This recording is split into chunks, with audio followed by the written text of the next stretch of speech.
Nah, oke. Ini udah termasuk CV ATS ya. Jadi CV ATS tuh yang seperti ini udah oke banget. Kalau mau ngelamar di website perusahaan juga udah bisa. Tapi ini masih ada fotonya kayak gitu. Tadi aku bilang kan foto ini dilihat lagi kakaknya mau melamar pekerjaan apa.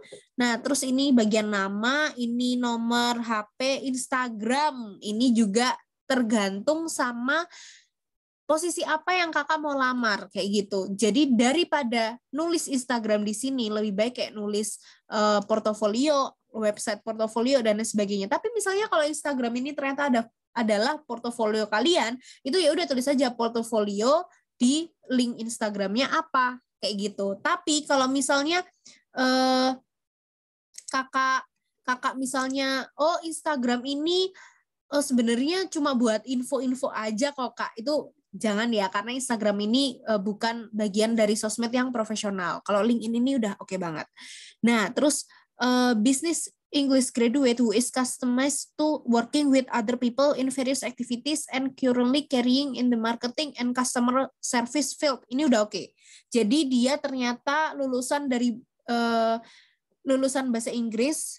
Nah, ya kan? Tapi dia juga tertarik di bidang marketing dan customer service. Kayak gitu. Itu oke banget.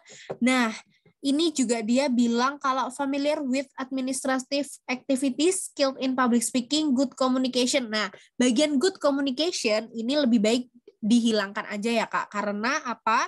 Karena good communication itu kan maksudnya semuanya juga butuh komunikasi yang bagus kayak gitu. Kalau yang di konten sosial media, konten planning ini kan memang semua orang nggak punya. Tapi ini mungkin bisa lebih disingkatin lagi, misalnya kayak berpengalaman di bidang sosial media dan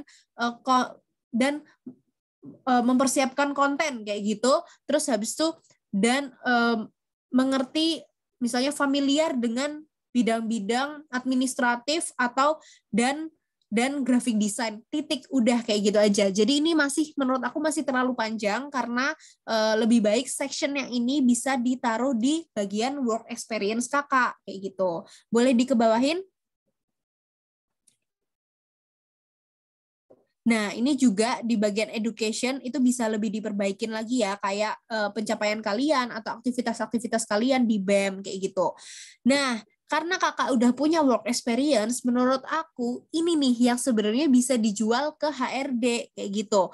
Ini kakak pernah jadi Master of Ceremony all events, especially in wedding and engagement events. Nah, itu kan bisa banget jadi nilai plus kalian di mata HRD. Nggak semua orang loh bisa nge-MC di wedding sama engagement segini lamanya. Ini kan Januari 2019 sampai sekarang. Nah, itu kan udah berapa banyak event yang kakak MC-in gitu kan. Nah, ini lebih baik yang ditaruh di bagian atas, Kak, daripada yang tadi education.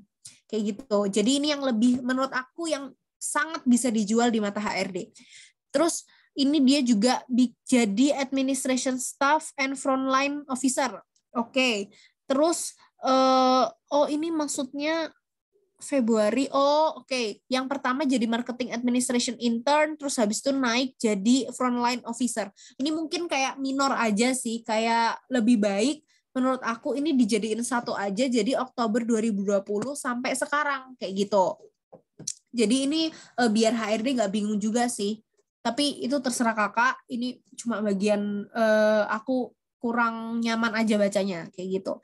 Nah, ini juga wow, ini kan kakak udah punya designing content directly using graphic editing, Canva, Corel Draw dan lain sebagainya. Nah, itu dijelasin Kak, berapa konten yang kakak hasilkan selama kakak bekerja. Kayak misalnya creating 500 konten dalam periode 3 tahun. Itu kan udah banyak banget dan akhirnya HRD bisa langsung, ternyata anak ini udah menghasilkan konten yang cukup banyak banget ya kayak gitu.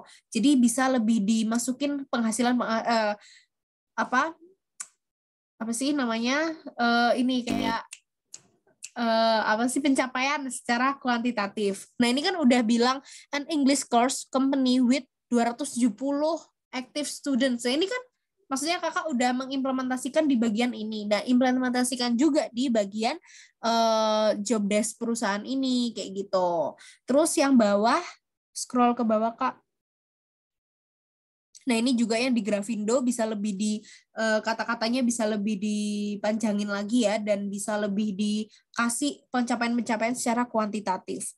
Terus ini juga di bagian internship, oke, udah selesai. Oke, gitu aja sih Kak. Mungkin dari review dari aku kayak gitu. Lebih baik dikasih pencapaian-pencapaian secara kuantitatif juga. Dan work experience-nya ditaruh yang di atas ya, karena ini benar-benar menjual nih, yang kayak yang Master of Ceremony. Terus mungkin juga bisa ditambahin di bawahnya kayak udah berapa event yang di MC-in, atau udah berapa wedding yang di MC-in, kamu MC-in. Terus misalnya juga bisa dibikin job desk-nya kayak gini, kayak bertanggung jawab dalam memandu acara, berapa acara. Terus habis itu di bawahnya juga bisa dibilang kayak gini, kayak bertanggung jawab untuk menentukan rundown dan melakukan komunikasi dengan klien kayak gitu. Itu kan bisa dibuat bahan jualan kalian di mata HRD gitu.